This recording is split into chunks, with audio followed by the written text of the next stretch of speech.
Oneser. Oh, yes. Oh, my God. We're back in studio. Can you even believe it? We made it back. Oh, my God. Hit me with the beat. Beats are on. Hit me with the beats. The teddy beats. Sarah. Woo! Okay. Sarah from Hey Frase. Yes. It's a podcast, Hey. not a cast pod. Hey. Frase, Every day she'll make you say, Oh, my God. she's got the scoop on pop culture news. So grab a drink. It ain't what you think. It's Sarah And the crew. Oh, welcome to the Hey Frase podcast. We are back in Washington, D.C., where we podcast like 9 times out of 10. Rarely on time. 8 out of 10, rarely on time. We are back in studio after going to storming of Area 51. It was an epic past week. We were also in Los Angeles. We were filming a documentary with this awesome documentary crew. I don't even know Richard's last name. Do you? I don't even know the documentary group. Do you? Neither do I. Oh, no. We did look him up. We tried to find his LinkedIn profile. We actually tried to find that he was legit. Oh, we did some research? We did an ounce of research. Okay. And we found a LinkedIn profile. It looked like he had a good history of professional life. Yeah, we went with it. That's never really stopped us. Is it professional? Is it not? We don't know. Shove a camera in our face. We're ready to go. That's basically it. You want to film us? Okay, fine. So anyway, we're going to do a complete recap of storming of Area 51. I'm your host, Sarah Fraser, along with my co-host, AJ, in studio. We got back late Friday night. It was an epic trip. We're going to tell you about the people that we met who are believers of aliens. We went viral a couple of times. We were on the cover of one of the main posts for Daily Mail. Time Magazine, LA Times. We actually made the rounds. I mean, we were out and about in our alien costumes, really. You could not miss us. I think that's kind of what was really good. We got those alien costumes. Not as many people dressed up, and I was really surprised. And I think we made a splash, if you will. Yeah, a couple of people put tinfoil hats on their heads. That was it. Oh, yeah. Really creative. That was their idea of dressing up. The rest of it, no. We had our ass and tits out. Yeah, we had our ass and tits out. It was great. And then there's some really wild stories going around too. How is it possible that a mom who is pregnant, her baby tests positive? She's 7 months pregnant. The baby tests positive for meth, but she has never done meth. It's an insane story. We have to talk about that. Something she's eating or something. Yeah, that sounds crazy. The Emmys were last night. Emmys. Did you watch? I did watch. I watched the red carpet. Saw Jenny McCarthy getting just trashed left and right for her her red carpet. And at one point, Jenny McCarthy and Gwyneth Paltrow were she was interviewing Gwyneth Paltrow, and people were like, "Oh my God!" Just the vortex of misinformation, constant misinformation, and we're one to talk. We also give out a lot of misinformation, but thankfully, we're not on an anti-vaxxer campaign. Yes. But people were just basically trolling Jenny McCarthy the entire time. I'm sure. But as an anti-vaxxer, you've got to be prepped for that because that's just constant. Here's my question. Why are the red carpets now so subdued? Is it because the people, the average American that watches it doesn't want people to be excited? None of them get excited anymore about the celebrities. It's oh, hey, Catherine Zeta-Jones. I'm if I was standing with Michael Douglas and Catherine Zeta-Beta-Jones, I'd be oh my God, you guys are Hollywood royalty. Will Hollywood royalty continue to exist? No, I completely agree. I think it is really chill these days. Everybody's just no one popping seems pills. to give it 2 Fs. Yes, why is everyone so subdued? Well, is it just our culture or nobody's excited anymore? We're kind of just jaded by everything. Nothing. I get excited over jelly beans. I'm ready to go. You know what I'm saying? We both are excited. That's what, hire us, okay? What we're really getting at here is hire us for the fucking red carpet. Yeah, I really want to redo a red carpet show because they're so boring now. Well, who's our girl? Why am I having a mind blank? Juliana Rancic? Well, yes. And she used to get excited. She had, bouts with health and she's back. Yeah, but now it doesn't seem like even she's that excited about it. So I don't know if that's just because she's over E, or I kind of get the vibe though that E, they don't want you to, they want you to just be professional and how amazing. And I don't know. There's probably a lot of politics behind the scenes. Celebrities won't come over to you unless maybe you're nice. I don't know. We would be nice. We would just be excited, but in a tasteful way. I want to trash people to their face though. I mean, why not? Well, I would make fun of the fashion. Like, and what do we got for this get up here? Did we think this was going to be a winner? Like, that's as far as I would go, I think. Billy Porter, here we go again. Oh, God. I mean, I loved the look, but it's just like, of course we're expecting that. It's like, I do what too. do we have this time? I actually like his looks. I really do. Of course, yes. It's like something different. Yeah. Yeah, he always does it outside the box. Yeah, he really Love his does. looks. And Mandy Moore was amazing. She looked fabulous. I loved it, which made me think of your dress that you took a picture of. It's like a photo shoot you took with your brother Seth, and it's literally the two-tone, same color dress. Oh, yes. Okay, the two-tone pink. Yeah. And I had a memory of that, and I think you should bring that dress back. It's the season's colors. Okay, well, I think I do still own that dress. You do? All right, yeah, I'll bring that out. I know what's in her closet, and she doesn't. It's funny to me, actually. I'm like, bring that out. Bring it on out. I mean, that was basically it for the Emmys, really. Amelia Clark. I have a new impression for her, and she's the best dressed. Did you like her dress? What's your Amelia Clark impression? Well, it's not done yet, but it's the mother of dragons. She is the mother of dragons. It was like a plunging neckline, just covered each boob. It was navy blue? I think it was like a forest green. Oh, forest green. Okay. Navy blue is right. Our intern is saying navy blue is right. They're giving us a check. Marcus, should he's just agreeing with you. It was navy blue. No, it was not. I'm searching this right now. I know my colors. You know what? Everything is... How are you feeling? Everything is irking me today. You're irked today. You have your, what is it? These blue blocker glasses on? What are these? Yes. They came in the mail. This is for my AOC impression, and they came in the mail, and I got super excited. And I was like, why don't I wear them? They look great on you. Well, thank you. They don't do a damn thing. Okay, but they're supposed to also like Protect help you from blue light, right? Like your phones and your tablets. But after a long time, I feel like my eyes hurt more than if I just looked at my phone straight on. Well, look up Amelia Clark. The Game of Thrones cast was good last night. I was kind of disappointed. When They See Us, I wanted to win a lot more, which is the Ava DuVernay limited series about the Exonerated Five, initially known as the Central Park Five. Now they like to be referred to as the Exonerated Five, which I don't blame them. I thought that would have gotten a lot more. It seemed as though, has anyone heard of Fleabag or something? I actually haven't. Fleabag or Fleabag? Yeah, Fleabag. And I was, were you surprised? Never heard of it. I had not heard of it either. I didn't give one damn. And Chernobyl. Has anyone watched Chernobyl? Who cares? It seems like a dismal film, and I also missed that one as well. I didn't watch Chernobyl because all of the previews, it was just all in gray. It just looked like, obviously it was a radiation blow up, and it just looked like this dismal radiation blow up. I'm like, I don't want to watch this shit for 8 series. Honestly, I've got enough problems. I want to see happy and fake stuff. Did anyone try to watch Escape from Denny Mora or whatever? Okay, that was like the worst crap too. That was that woman who was like hated her husband in upstate New York who helped 2 like hard criminals escape, and they were both like making love to her and convinced her that they were in love with her. It was so bad. Like, it was just so slow. And that got like numerous ones. So we're surprised by all the winners this year.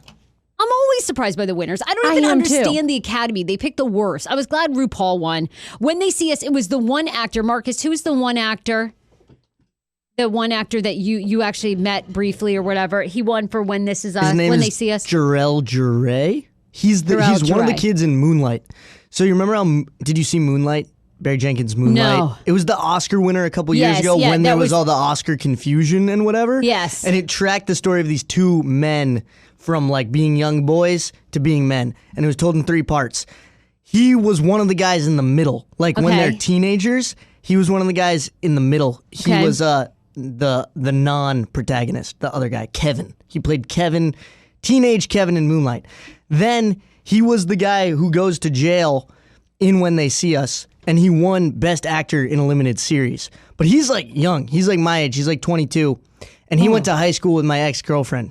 Oh, that's how you knew him. Okay, got it. She really didn't like him in high school. Really? Why? Well, I just think he was incredibly talented and knew it, Well, I he was gotta kind of a say, he dick. seems sort of arrogant, I thought, even in his acceptance speech. I kind of thought. I mean, that, like, he eventually got around to dedicating his Emmy to the Exonerated Five, but that was, like, after a long, kind of long roundabout thing about how in love he was with his mom, and, oh, my God, my mom.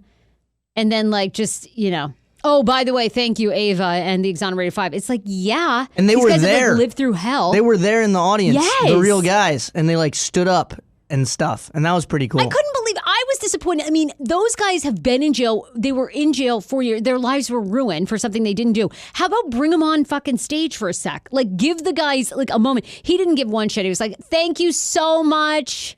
Talk my about mom, I'm so in love with I should be in the Bronx right now with my mom, hanging out with my mom. I love my... All right, what's going on with you and your mom? talk about a series that is not gonna make you happy when you watch it. Oh, When They See Us? Yeah.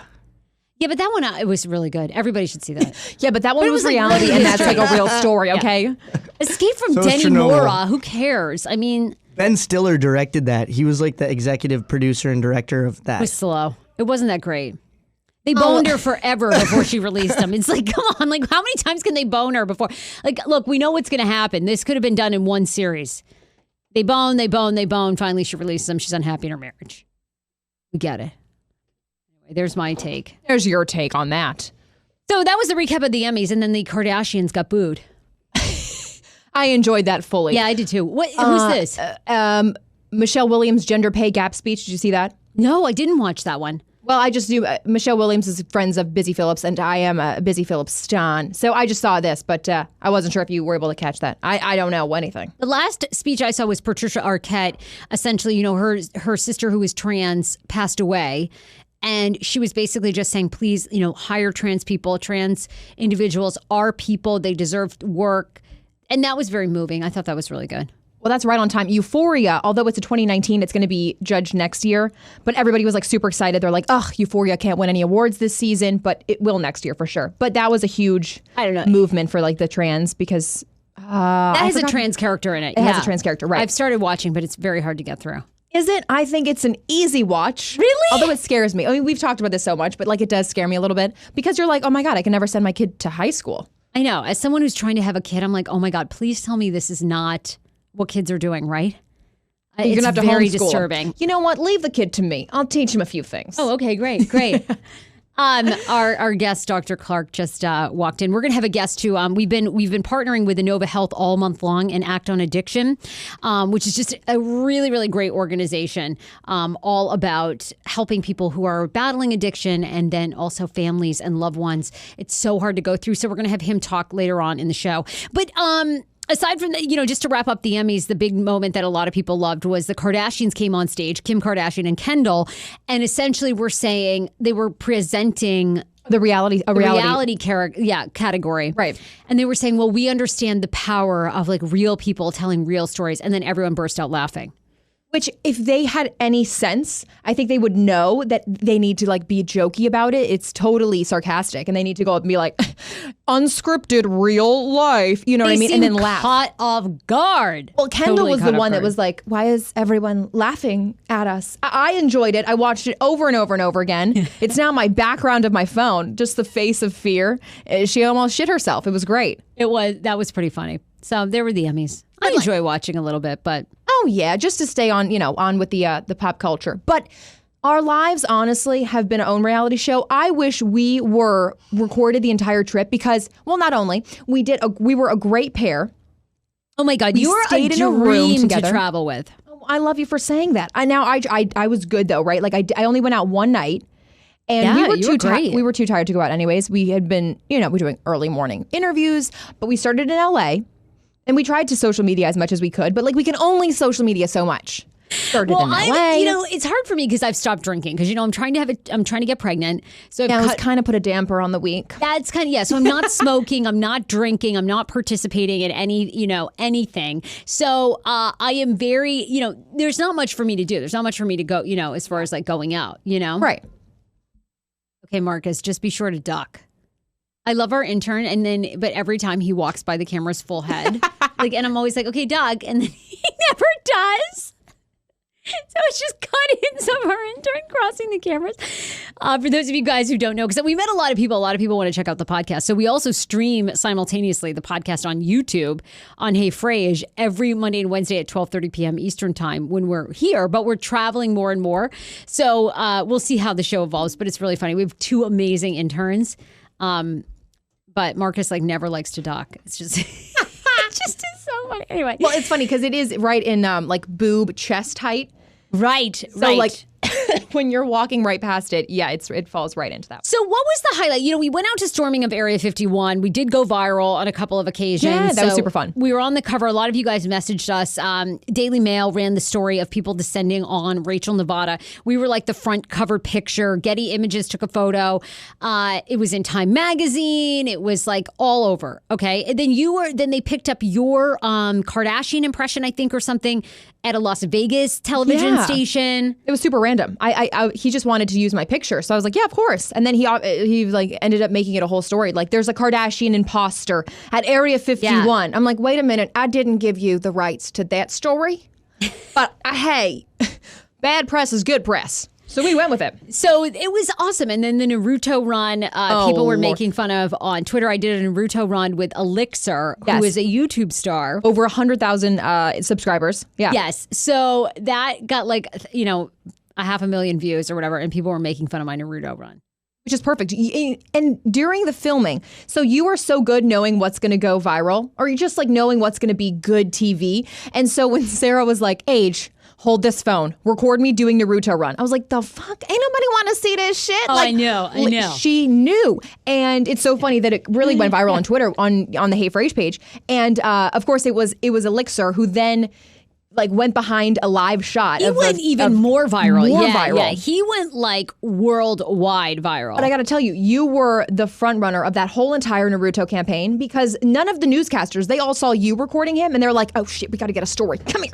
Like they all started following you. It was so funny to watch. Like seriously, everybody wanted to get the Naruto kid. And this Elixir kid is 16 years old. I'm like, where are your parents? He just is like, I just come out here and I do the crazy stories. We thought we were being pranked by Elixir. So Elixir has a YouTube page. How would you describe his YouTube page? Because it's just, I don't know. I guess it's just following Elixir's life, right? Yeah, he does a lot of sneaking into videos, like sneaking into VidCon, sneaking into Comic-Con, like fun stuff like that. How to build an online business. I would describe him as a little bit like a 16-year-old knowledgeable nerd who does like the Comic-Cons and the comic books and the anime for sure. And he's lovely. He's a pioneer for people with lisps because he has one, right? Okay, which I'm not making fun of. Like, it's a full lisp. You're not? Okay. But it was so, I was like, is he pranking us? Because he's like, it's Elixir here, and I am trying to do a story on Naruto.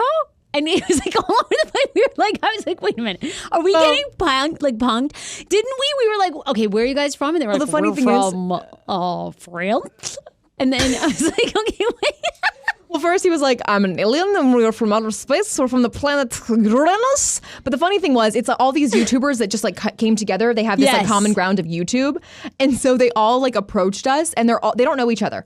And one of them, Elixir, was like, I've known him. We did mind telepathy and we told each other to clap. Like it was. I know. I'm like, I can't make this stuff up, you guys. Spare me this bullshit. Okay. I've been around the block. I know this crap. So they just had a bunch of, just imagine like the weirdest hodgepodge of YouTubers, like all storming Area 51. That's what it was. It was the weirdest. Everybody there was filming a documentary. There was 1,000 documentaries. We haven't seen one red cent, but I'll tell you guys when it gets picked up by Hulu or Netflix, and that's when it's really going to happen for us. They're going to edit us and make us look so. We're going to look like Elixir. Yeah, they will. I bet we'll have a lisp too. And it's funny when they from the podcast and. We're in the desert. Well, when they give you the papers to sign, like you basically sign your life away. And you're like, the woman's just like, just sign. I signed one. I was like, oh, really? Did you work here? Yes, thank you. I was like, that literally means nothing. And they try to rush you along to sign it. But if you read it, it's like, we will, it's the, we have the right to use everything. We have the right to take your blood. We have the right to use your DNA. We have the right to reproduce your DNA. We have the right to completely change everything you're saying and make you look like a complete ass. That's what I read. I agree. I was kind of like, should we have done that other? Yet we signed. I never know what to do. I think we were good, though. We didn't really say anything. No. I mean, the only crazy interview we did, because we really could have gone viral, the two of us in our costumes, but Sarah was like, we need to like make out with each other or like lick each other. And I was like, I don't know that I really want to be a part of that. And so during the Telemundo, she's like, oh, this isn't going anywhere. Like none of my family's Spanish. I'm like, well, bitch, mine is. And they will be watching this interview and they will see Sarah Fraser licking, literally during the interview, she's licking my shoulder. She's like... So I told her this. I told AJ that we should prank television stations because it was so much media, and that we should go as lesbian aliens, really. And then we should say that, like, basically people have it wrong, that you don't get probed and you don't get abducted. But in fact, when aliens want to steal your power, they basically tongue wrestle. And then AJ and I would, like, beat up our tongues together, like, and then we would just, like, do that. And I wish I had no reparations with family or anything, but I think I would be ripped a new asshole. I would be kicked out of the family. The 2 sombreros that they're going to leave me would be no longer mine in my will, and it would be over for me. Now, Sarah, here's the thing: if we started making out or even tongue wrestling or whatever on local news, the reporters would have no idea what to do, and they would be like, okay, Jim and Sharon, back to you in studio. As you can see, things are heating up out here at Area 51. Like, they never know what to do the minute you go off script. So, that is so true. If we were lesbian aliens, like, that would have gotten them. We would have been so viral. We would have been so viral. But the thing is, you have to choose what you want to be viral over. And if mine is just a hot costume, like these hot aliens, like, that's all I want it to be known for, is just wearing slutty costumes in the desert.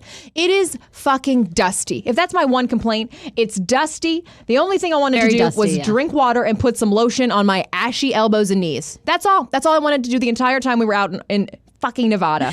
Well, it definitely had some moments like Fyre Fest. The stage was a little low end. I'm not going to lie. We did see that, yeah. The day of, they were still building. Law enforcement was awesome. But I do have to shout out, I think Connie, the woman Connie West, who owns Little Alien, who ended up going through with it and putting it on, she deserves so much credit. I think Maddie Roberts is an absolute, like, hack. Like, fuck Maddie Roberts. I can't believe that he left. Yeah, he went to Vegas. Why would you leave? No one came. Did anyone even cover that party in Vegas? No one even cared about that party in Vegas. That's so insane. Everybody was in the desert. Yeah, I really saw no coverage. Maddie's lame. Well, they had a bunch of performers supposedly in Vegas, but I never saw that. Like, a week before the event, Maddie decided to pull out, citing he thought a humanitarian crisis. There was no humanitarian crisis. People brought their own campers, their own food. Everybody was well prepared. There were lots of places to eat. Yeah, I don't know. Maddie, lame. Lame-o, stamo. So, now, who are one of your, favorite people we interviewed? We got a couple wackos. Well, we should play. We talked to a paranormal attorney who alleges that he represents people who UFOs and things land in your yard, or if you have proprietary UFO knowledge. Let's play a clip of him. Michael was his name, from Oregon. He is a legit attorney. Michael the attorney. And I couldn't follow a lick that he was saying. Did you? No. They call me the paranormal lawyer nowadays because I've been into this so long, literally. And what's a paranormal lawyer do? Well, literally, I've been, representing ufologists for over 30 years. What is a ufologist? National UFO Reporting Center, the NARCAP agency, which is the pilot reporting agency for pilots of military and commercial airliners who see UFOs. And why do they need legal representation? Well, many of them are setting up their legal entities anyway. They might be nonprofits, those kinds of things. So it's basically the legal stuff that normal organizations would need. But every once in a while, for instance, Peter Davenport, I helped him purchase an abandoned Nike missile site in eastern Washington where he has his database now. So there's all sorts of strange things that come up periodically. Let's go, Sky. What is it? Let's go, Sky Squatchin'. Oh, my God. Scatchin', Here's Sky Michael Scatchin'. Hall. Okay, Michael That's Hall a different was one. Cosmic tumbleweeds. That's about what we saw out there. Cosmic tumbleweeds. Oh, my God. Who are these people? I think these are his guests or things on the radio show. He also has a YouTube channel. But this is is the guy that we were looking at. So that's the guy we were looking at. I love the Peter Pan hat. What is that? What in God's name? You guys, it was as wacky as you could imagine, all right? If you guys are thinking to yourself that there were a bunch of nut jobs out there, you are 1,000% correct. It was the most epic group of individuals. I loved, who was the 13-year-old rapper? Her name is Premier, Prymrr. She was awesome. Premier, which actually is just spelled Permer. Permer. But her mom was like, her name is Premier. It's Prymrr. I was like, why the 2 R's? Why the W? Why the Y? I don't... She was a total treat. I mean, oh my God, these kids all skip school to be at Area 51. No one's in school. That's what we learned. That's honestly what Elixir, 16-year-old Elixir, all these young YouTubers. I'm like, where are your families? What happens if you're not safe out here? Nobody cares. Premier, she'd obviously taken off school to be able to perform. 13 years old, and Maddie actually disinvited her from the Las Vegas. He's like, no, I really don't have the connections over there, so you're going to still have to perform at Rachel. Right. Maddie, Maddie Roberts, who initially started the Facebook page that went viral. We also had heard from a local Vegas news outlet that the party that Maddie hosted in Vegas had been going, like that had been planned for months in the works. So they just like attached his name to it, but that was it. Oh, really? Yeah. That was what the Vegas reporter told us. He was like, yeah, it's not even that wasn't even an alien stock thing. It had been crazy. going, and then they just like latched Maddie's name to it. And no one went to that. Is this premiere? This is premiere. Oh, she is really pretty. Well, yeah, she's 13. Isn't that crazy? Yeah, 13. Her mom was completely Kris Jenner. It was epic. It was so funny. She actually interviewed us for her YouTube channel. I was like, wow. Oh, yeah, we made her YouTube channel. That's We right. did. Yeah, we did. That was fun. It was amazing. Did you see, too, where the U.S. Department of Defense put out a tweet that they then retracted where they said that they were going to bomb all of us, that they weren't above bombing all the millennials? Yeah, and then they apologized for it. They were like, wait a minute, sorry to scare you. I'm like, yeah, that's a little alarming. Who would do that? Who- And everybody was so respectful in the desert. I have to agree. There really wasn't much. And then if you really went at the 3 a.m. storming, it's just a bunch of elixirs, Naruto running, and they're talking to the guards, and there was no real danger. There were sonic booms that we heard. There were sonic booms. Apparently, they had some scheduled testing of stuff, which, we're not aliens. I don't believe in aliens, and I believe in less in aliens now. Do you? Completely. We anything. Look, we talked to this old fart that was there with his truck, and he was like, he refused to be interviewed. I worked on Area 51 when it was being built, and the only extraterrestrial activity that was going on is I walked in one time, and there were these Air Force and Navy engineers, and they were all sitting around watching porn together. And you know We were what? like, It took him an hour to get to that conclusion. He told us the entire history of America, and then at the end of it, he's like, "Only aliens I saw were super generals watching porn." I'm like, "Is that's the end of the story? It? That was it, sir." I know. I Sir. thought he was going to say there was like a little green man there that they were experimenting on. Thank Something. you. Something. I was like, I 2 just sat hours here later. for 2 hours to hear that. Actually insane. So yeah, the whole entire trip was just a whole adventure. I mean, we ate shit for probably a week straight. We really did. We had the best time, though. We really did. It was so much fun. One for the books. Our trip back from Vegas was quite the adventure.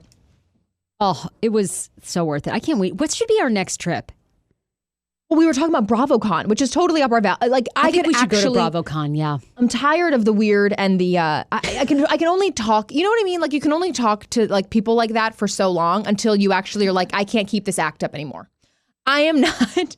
I don't believe in aliens. I can't even pretend like I do. And so to talk to these people and be like, yes, and ask them questions about something you genuinely just don't have any input. It is exhausting. It was work. There's no doubt. It For was sure. work. There definitely were moments, but I am always fascinated by people like that live Out there, and that's their life. You know what I mean? Yeah. And all the locals were completely terrified that we were going to just like raid and loot their house. I was like, sir, I've got news for you. I don't really want to raid your trailer, you know? That I think was the most surprising. I was like, seriously, they've closed the little alien because she has a bunch of dollar bills on the bar. I'm like, listen, we don't want your written up, tore down dollar bills. I mean, what are we going to storm here in this trailer? 4 tumbleweeds and a rattlesnake? We're all set. We don't need a thing. We don't need a damn thing. We were told they're going to be cows, tarantulas. Didn't see anything. Nothing. There was nothing. You saw one coyote. Yeah. I mean, honest to God. And the most action was they just kept spraying down the dirt. Like, it was just like, we saw one coyote at night. Oh, we saw a twister, but it was one of the dust twisters. Yes, I've you never were like seen... blown away by that. You were like, guys. Well, mid-documentary filming, I was like, I'm sorry, hell, is no one seeing the twister? We're all going to die. The Get rest in of the us cars. were like, all right, keep Nobody rolling was tape. We're like, keep your mics on. I'm like, we're all going to die. Cut. Has anyone ever... I've never seen one of those before. It's a dust twister. Oh, God, it was No? epic. You've never seen one? Would you be scared? Well, Sarah over wasn't here that- wasn't even phased. It wasn't like, okay, You guys, the it only was thing, up in the sky. It was probably like at least 150 feet. Actually, no, that's little. It was 1,000 feet. It was huge as crap. it was just a dust storm. I mean, if you're out in the desert, you just know. You just get dusty. Looked like the movie Twister, and I thought we were going to get picked up with a bunch of cows, and I was like, we better get into this Range Rover right here. We got to go. We got to drive out of here. Like, no one's freaking out. I literally thought I was in, That was one of the production teams. Oh my God. one of the production teams. Yeah. No, I was so scared. I thought that was the end. I was like, this is how I die in middle of nowhere, Tumbleweed, Nevada, with a duster buster. Well, it could not have been more epic. And you guys, thank you for following along. You can continue to. It's Andrea Lopez Comedy on Instagram, on all social media accounts. It's at Hey Frase. We had a blast. The alien costumes were a huge hit. Huge. It could not have been better. It really could What not. a time to be alive. To report on alien stock. Everyone is oddly fascinated, though. Everyone was very fascinated. it's so Everyone true. wants to know what is being held in Area 51. And there's nothing. It's a bunch of pots and a few planes. I'll tell you right now. You want to know what it is? It's a Everybody few is pots rattling around. a bunch of pots. No, we really got to the bottom of There it. ain't no fucking The aliens. memes of Area 51 are the best. It's like, stormed Area 51 and all I found were the lost files of the X-Files. like the most useless things. A list of things that rhymes with orange. That's what's being held in Area 51. We're the best. It was so good. So anyway, if you have any questions, you can always hop on our YouTube and leave them, and we'll answer them. So if you have any of those, we got a couple commercials, couple of sponsors I want to thank, and then there's some really great stories that are going viral. Park Potomac coming up. We are doing, actually, it's a week from this Friday. We are doing Park Potomac Ladies Night. AJ and I will be there. We're going to be hosting a podcast, a pop-up podcast. It is completely free, and already over 300 people have RSVP'd. So it's going to be quite the event. You can come enjoy light bites, snacks, cocktails, everything that's going on at Park Potomac. You can shop, dine, eat, play. We love Park Potomac. Also go to their website, parkpotomac.com. Or if you want to reserve your free spot, you can go to Ladies Night in the Park, presented by Park Potomac. And it's right on Eventbrite. So if you just search Park Potomac on Eventbrite, you will find it there. So definitely search that because it's going to be a really, really great show. AJ and I will be there starting from 5 o'clock on.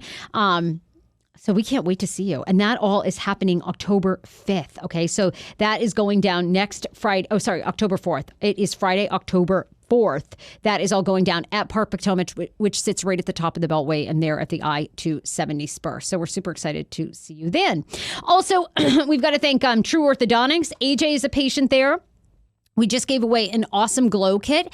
And then the woman that won it, I got this really sweet message from her. And she's like, my teeth are already whiter. I love them so much. It is extra strength, y'all. So trueorthodontics.us, AJ, you've been there. You've seen Dr. El Hadi, who's amazing. He is like so great. If you're looking for Invisalign braces, guess what? When you call and tell them, hey, Frase, you get $1,000 off, which basically is like 50% off your entire treatment. Okay, so just tell them that you heard about us and them on the Hey Frase podcast. Trueorthodontics.us, they service Burke and Fairfax, Virginia. So they're all on the Virginia side. Of course, if you live in D.C., if you live in Maryland, you can head there for braces. If you want to get your teeth whitened, they are so amazing. Their facility is clean, top notch, and like a spa. So trueorthodontics.us. And the best way to support AJ and me and this show is to frequent our sponsors. So we're very, very grateful. Thank you guys for checking out Park Potomac and True Orthodontics. Also, AJ, you have Joybird? Yes, ma'am. All right, girl. What's going on with Joybird? You've heard us talk about it before. Joybird is everything you need for furniture. Summer is a time to relax and enjoy the best in life. We're gearing up for fall, and you can do it right from your own home, whether you're throwing a backyard barbecue, an ice cream social. Oh, yes. I have a lot of ice cream socials in my backyard. You know, I love a good ice cream social. Or if you are handing out candy for all the trick-or-treaters coming up, Joybird is what you're going to want to do, and you need to decorate your front patio, your back patio. They released their winter and autumn lookbook featuring items like the Soto outdoor chair, Liam leather sofa, the Jules brass planter. All that stuff sounds good. With Joybird, you get a one-of-a-kind furniture created to your unique taste. You can turn your ideas into reality with hundreds of styles and options. Joybird offers a range of kid and pet-friendly upholstery options so that your creations can stand the test of time. I know I don't own any cats, but I know that they destroy furniture. They like to scratch things. Yeah, they do. They love to. You've never had a cat. I've only had one cat. I do. My mom is a cat. Hershey really? Park. Yes. Hershey Park? Does Hershey Park destroy furniture? Hershey Park kitty. No, Hershey Park lives indoors and outdoors, and Hershey just loves to kill birds. So the last time I was there, she'd killed and brought in a half-eaten mourning dove, and that was that's really sad. Definitely a dove leaves a stain on the carpet. Oh yeah, she's a killer. She's a major killer. Yeah. In fact, one time we went out and it looked like Pet Cemetery in the driveway. There were so many dead mice and birds. It was completely like Pet Cemetery. I should have filmed it. The cat is it's savage. Cat is a savage. If you Savage. have other cats that are also savages and they're destroying your furniture, Joybird can help you out. Thank you for that enlightening story of Hershey Park. Joybird will appreciate that. Joybird will love that story. Each Joybird piece is made by hand with care and precision using high-quality hardwood and responsibly sourced materials to fit your exact specifications, and limited lifetime warranty is included. 365-day home trials. Skip the furniture store and bring the showroom home with you. You can sit on it, sleep on it, try it out, break it in, and if you don't love your Joybird, you can return it. Hassle-free, in-home delivery. They even remove all the packing materials for you. So see how Joybird can help you design your space today. Go to joybird.com/Frase25, okay? Create the furniture that brings you joy today at joybird.com/Frase25. Once again, joybird.com, Frase25. Receive and excludes 25% off of your first order. Code Frase25.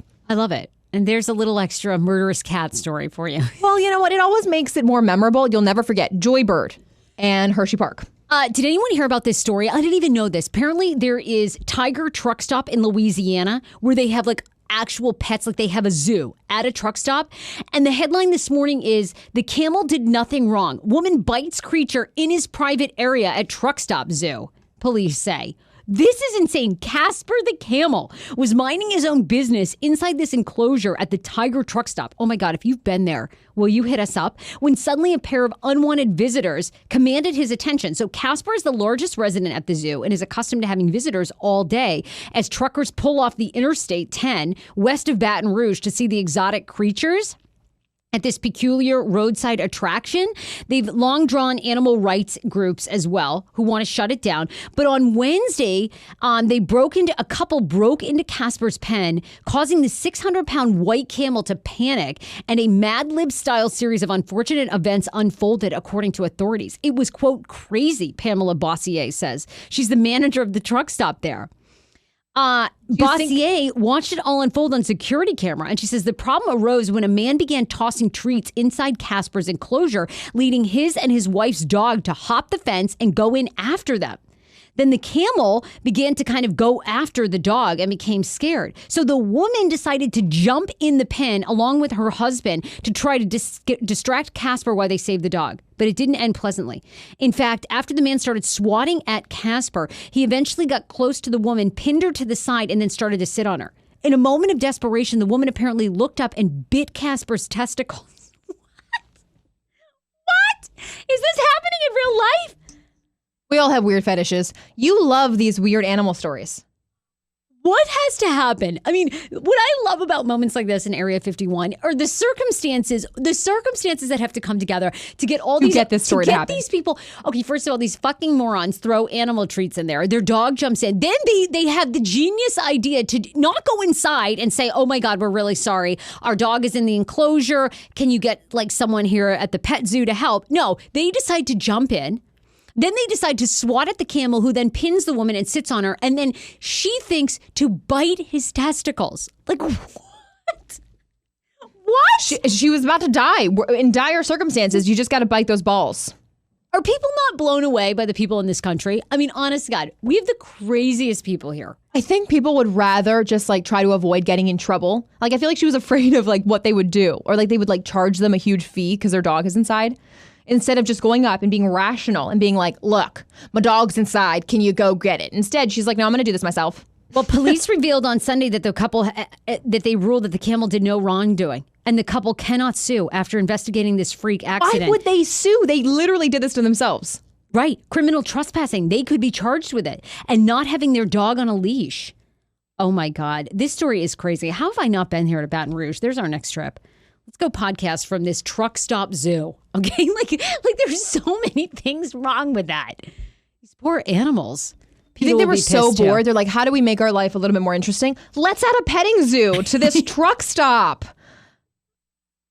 How amusing, though, right? I mean, oh my God. That'd be an exciting day. Just a regular Tuesday. When you were little, like, were there ever any, like, little, like, hodgepodge zoos around, like, D.C.? There probably wasn't, or out in Virginia. But, like, when I grew up, there there were like little hodgepodge zoos, like before PETA, before there were animal rights. So it would just be on people's lands. Like, hey, come and see our zoo. They'd be like, come see our tiger. Yeah, and pay $5. And then, our excitement on Friday nights was we would go to the dump and feed the bears. Like, Oh, that you did was tell that story, which is so... bear you guys dumps. never heard, Like, bear dumps? Yeah, and like people Bears would are get so out on their dangerous. car. Yeah, no kidding. Like, we all could have been eaten as a family. We would get out on the hood of our car, get an ice cream, and then we would watch the bears like tear open new trash. Like, that's what we would do. I am never moving to Maine. That was your Friday night?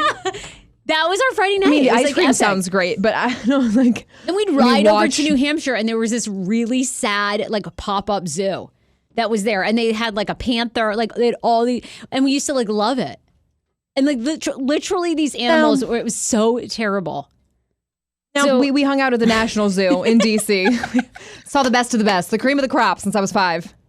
Oh, my God. Insane. Yeah, I don't... can you give me something else besides this... you didn't give me a lot to work with there. You're like, this viral story, a woman latches onto a God. camel's balls. I was so enthralled by that. Okay, well, how about this? How do you feel like a child that's 6 months old in the mom's womb tests positive for meth when she's never done meth?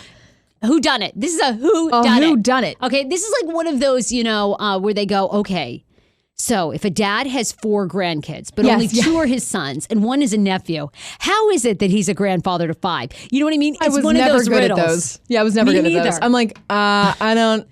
no, I don't know. And the answer A, is B, or always C. like, he's not a grandfather. Yes. I was like, oh, this is a trick question. He's the uncle to 2 of the dads. Like, it's always, I hate all that shit. I was never good at those. This is another crazy story. So my suggestion was that she had eaten something that had like a weird trace of it.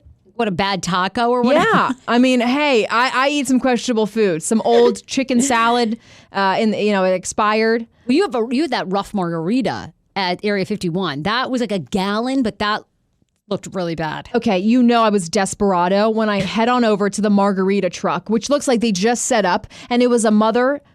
It was a whole They were family. so sweet. Yeah, they were sweet, but their sweet, margaritas were terrible. But it was like everybody on deck. Like this was like their big month sellout. They're like, we got all the kids on deck. We're here ready to sell margaritas. I was like, give me a large. I'm sober as balls. I get it. I'm like, in the first taste of it, and it's one of those frozen ones. So I'm so excited. I'm like, oh my God, yes, I need so much alcohol. And because we've been pretty much sober the whole trip, I wanted to respect you. You're trying to get pregnant. Which was so sweet. You did not. You could have totally gotten hammered. I didn't care. What was I supposed to, and then run into the hotel room we're sharing, like, oh, hey, Sarah, you want to smoke a dupe? Like, what am I supposed to do? Like, I want it to be quiet. No, I'm abstaining for my chances of getting pregnant. Yeah, so I was trying to be good. But after a long day, we saw the margarita truck. I was like, let's go get a frozen margarita. Well, let me just tell you, the mix has been in that truck probably circa, 1984. It was tasting a little dusty rust, but as I drank it more, it tasted better and better. Got better? It did get better, yeah. Well, it's not something this woman ingested. It's in Missouri, and Alicia Hessel is her name. She's been doing everything right, and she was trying to conceive for 3 years. She's now 6 months pregnant, and just a couple of weeks ago, this whole story unfolded. She found out that she and her husband had been living in a former meth house, and that was never disclosed to them through their attorney. Yes. Oh, they're going to get a big payout. They've literally been breathing in meth from the cabinets, the rug, everything. Isn't this insane? This was a meth lab? The house was a meth lab in the basement. Like Breaking Bad. Never disclosed to them. They knew that every house had a history, but after they tested positive for their unborn baby to have meth, and the Department of Human and Child Services was being called on them, they finally asked their neighbors how it would be possible that they could be testing for meth. They have no record. They never did drugs. Finally, neighbors did disclose that at one point, the people that owned the house back in 2013 ran a meth lab. Now they've had to move out of the house. They're currently suing, and it takes $100,000 to have basically like a company come in and completely clean the home of any meth, which is what the house is valued at. Where is this? Missouri. Oh, Missouri. Yeah, so the housing value is Yes, very not low. in their favor. Well, here's the thing. They why wouldn't they just move and not sell the house, but kind of just sue? And I know the lawyer costs are probably really, really high, but I would never move back in there. And I'm not cleaning that. I'm not cleaning the carpets. I agree. Her blood tests have been clean lately as they've had to move out. They're now looking to raise $100,000 as well as try to cash in their insurance and get rid of the home. If you They have a GoFundMe. What would you do in this situation as someone who's trying to get pregnant? You've waited your whole life to have this pregnancy happen. and you find out your baby has meth in it. And you're like, I've kept a clean bill of health this entire time. I've eaten granola. Be scared to death. I don't know, because then well, it's small traces. I don't. Yeah, right. That's what I would be concerned. Is it the same level of like giving birth to a child who's an addict? I don't know. I don't think so. I think because this is an early stage, right? So it has a lot more development to do. Yeah. Isn't that bananas though? Like how, just like ingesting that, breathing it in. Crazy. They would have to contact who sold them the house. I would just try to find everything, go into a full Sarah the Sleuth. You need to head on over to Missouri and pick up the case for them, Sarah. Something's fishy here, everybody. Something's fishy here. I'll get to looking. I want to do, in Poppin' today, I think we'll have Dr. Clark on first, but were you blown away? You love Queer Eye. And so did Jonathan Van Ness coming out over the weekend as HIV positive. Were you shocked? I wasn't shocked because more and more people are coming out about it. I was shocked that he actually kept it in so long, seeing as he's like one of the most open of the cast members. I think he's so transparent with his like whole past and coming out, and he struggled with his self-identity for so long. You think his main objective now is just to help people. I think. And he's been such a pioneer for that, like just in the LGBT community, but also with like people even just like me, that I just feel like he just is all about being yourself. And so I think this was a really big, he explained that it was really hard for him because there was a lot of past trauma. I can imagine. He's been HIV, he's 33 now? Right. HIV positive since 25. In his new book, he's revealed. That's right. Wow. I can't wait to read that. I mean, now they're all coming out with books. Karamo Brown and then Anthony and all of them. But it's a great platform. Anthony, your name is Anthony. I'm just kidding. It actually is Anthony. It actually is Anthony. You're really an Anthony, but we'll call you Anthony. No, he's another hot one that has a minor lisp. Speaking of lisps with Elixir, now Elixir's is full blown. And I didn't bring it up. Sarah did. Okay, so don't come after me. I don't mind a lisp, but I just felt like Elixir was probably trying to prank us. That's why I was just... Do you? Okay. Yeah, well, it was pranked a little all the news too much. stations, too. Exactly. And I was a right call. I knew what he was up to. That's why I was like, record this. Okay, record this Naruto run. It's going to go big. Let's get Dr. Clark in here, because we've partnered with Innova Health all month long. And September is Act on Addiction. That is the campaign. ActOnAddictionNow.org is their website. So the whole mission of Act on Addiction, and September is Addiction Awareness Month, is to help you raise awareness for someone in your family that is battling addiction, whether it's alcohol, drugs, or if you're a family member and you need support, Act on Addiction helps for that too. So Dr. Clark is here with us today, which we are honored to have you here. Hi, Dr. Clark. Hi, Sarah. How are you? Well, I'm so great. How are you? Excellent. We're going to have you get really close to this mic. All right. Perfect. So, Dr. Clark, talk to us a little bit about Act on Addiction, what your mission is, how long the organization has been there, and just kind of what you guys are doing the month of September, which is all about Addiction Awareness Month.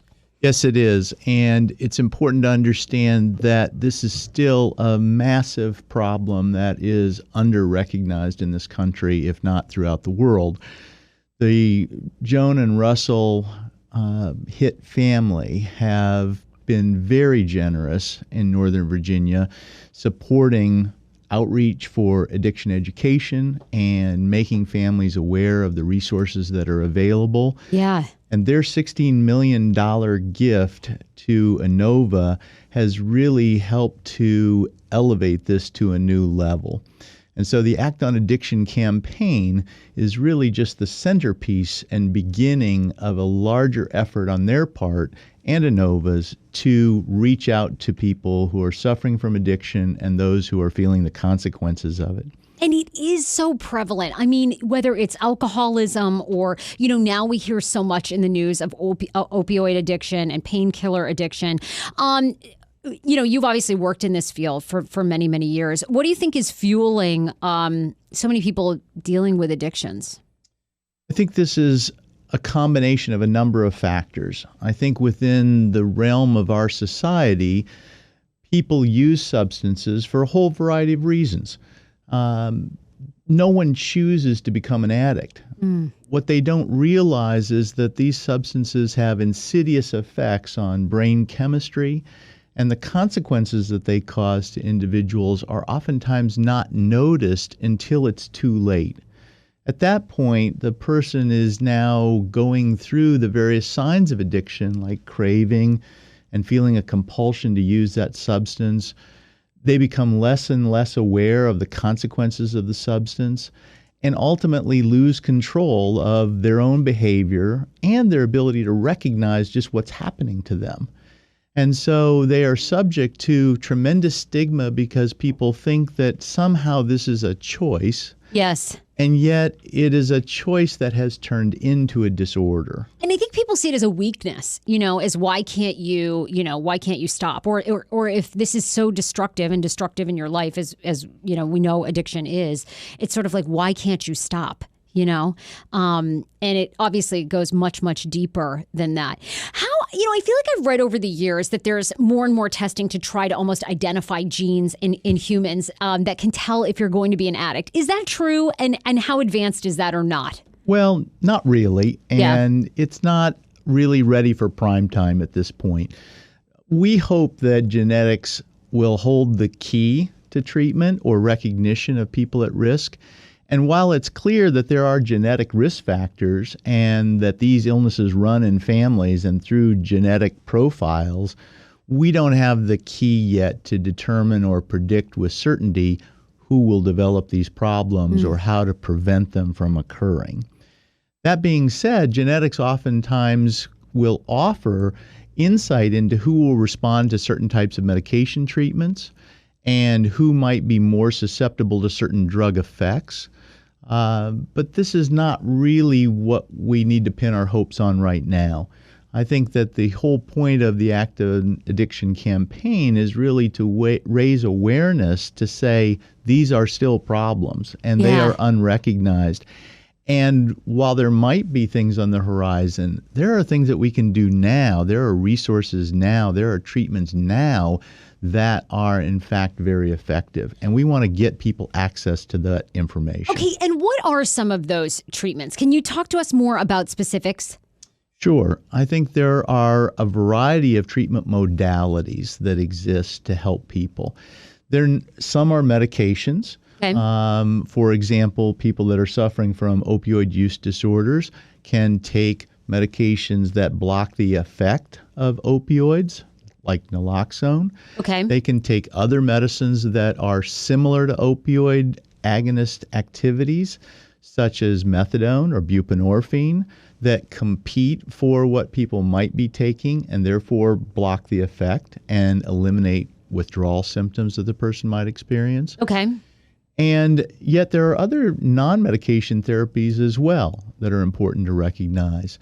Just having a support system and just having a mechanism by which to reach out to someone and say, I'm struggling with this and I need some help or some support to resist it is helpful. Right. Similarly, more focused and developed specific psychotherapies, whether individual or group-based, bring people into contact with experts, with other patients that have gone through this. And in fact, one of the things that we're doing now is putting peer recovery specialists, people who have been through addiction or are now in recovery, into the emergency departments to meet with patients who have undergone an adverse outcome of their drug use, like an overdose, so that someone can meet them where they are and talk about, I've been where you are. There is hope. This is not a hopeless, pessimistic situation. Don't give up. Make an attempt to get treatment. Now, does Act on Addiction focus mostly on opioid, heroin, narcotic addiction, more so than alcohol? Or if someone is battling alcohol, can they come see you guys as well? Oh, absolutely. Any substance is for discussion. And the important thing to remember is that while opioids are in the news right now, and for very good reason, we still have 20% of this population that is using tobacco and its products. We still have a large number of people who abuse alcohol and binge drink. And these are substances that are readily available to people. Because they're prescribed, because they can be purchased, because they are they're so easily available. Yeah, tobacco and alcohol, you get everywhere. Yeah. And many folks have access to other substances that they share with friends or make available to other individuals. And so we have to think about the fact that we are really awash in substances that can ultimately cause us considerable consequences. Yes. I could, this is just so fascinating to me because it affects so many people. And I know you as a doctor, you work in this field, so you deal with patients all the time who are battling addictions and then their families. What do you say to a lot of people listening to this podcast have reached out to us over the years, and I've been very open. My brother is 8 years sober, so stopped drinking 8 years ago and has had a lot of success in being in a group program, and that's worked very well for him. What do you say to people though? I think a lot of people get very discouraged with a loved one who they have been through, rehabs maybe several times. They've tried to get help for. So how do you handle that? If someone's kind of feeling very much despair, why should they turn to ACT on addiction? I think it's important for people to remember that no one stops using substances without trying to stop using substances. And relapse prevention is really the foundation for any substance use treatment program. It is expected that people will have trouble doing this. If they didn't have trouble, they would have stopped and not been in this problem to begin with. So it is important to recognize that it's a disorder, no matter how purposeful or how personal it looks to the family members or other people that are affected by it. But in fact, it is someone who has really lost control. They are ill. They are not able to help themselves, which is why we need to be able to provide them with that support and assistance. So giving somebody the opportunity to enter into treatment and to discuss that as an option is the first step. But the main step is to prepare for when that person relapses, because they more than likely will. Wow. And that is not a failing. That is not a moral judgment. That is not pessimism. That is just what happens in the disorder.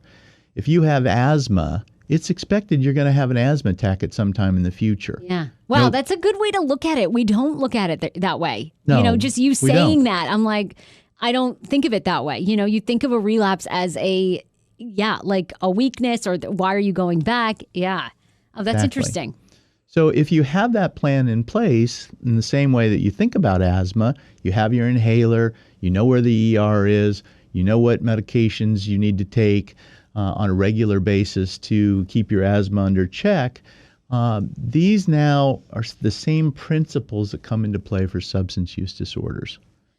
So to get started, whether you're a loved one that is looking for a resource, or if you yourself are listening or watching this show today and you feel like this is you, that you're ready to take step one, actonaddictionnow.org is the website. So when people go there, how do they initially start? Is it calling you? Is it an email? Is it a submission online? Yeah, it really is access to education, resources, and other testimonials that people have been through similar problems.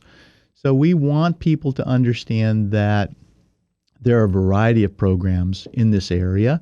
Yep. People do not have to travel 1,000 miles away in order to get treatment. There are different types of treatment, and we think that people need to understand that. And there are different intensities of treatment. So, for example, you might enter into a hospital-based program for a detoxification from a particular substance like alcohol or opioids. But you might not. You might go into a residential program. You might go into a intensive outpatient program.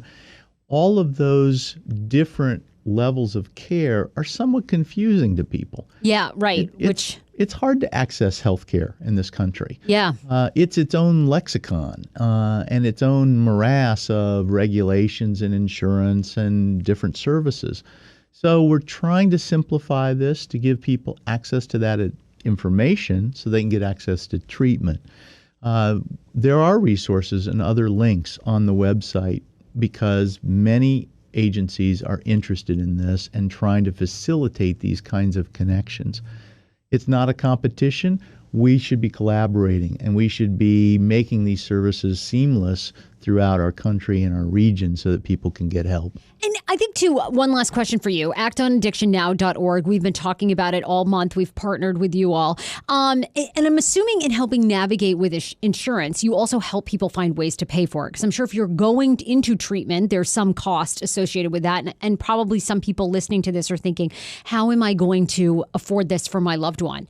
Which Absolutely. you all will help navigate. Absolutely. I mean, nobody should let money be the barrier to getting treatment. Right. There are a variety of ways to offer assistance and to get people access to that care, and we are determined to do that because we really would love to see less people affected by this tragedy. Well, it is such a tragedy, and you see it every day firsthand. But boy, addiction, I mean, it just destroys, there's so many great stories of people who have been sober so many years and find their way out of it and then help millions of others. And the journey of sobriety is such a great one.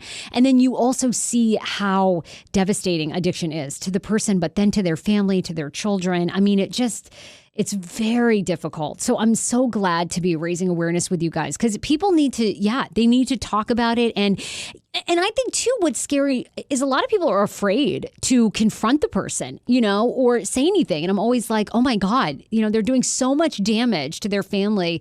But lots of times people enable, which is always interesting to me.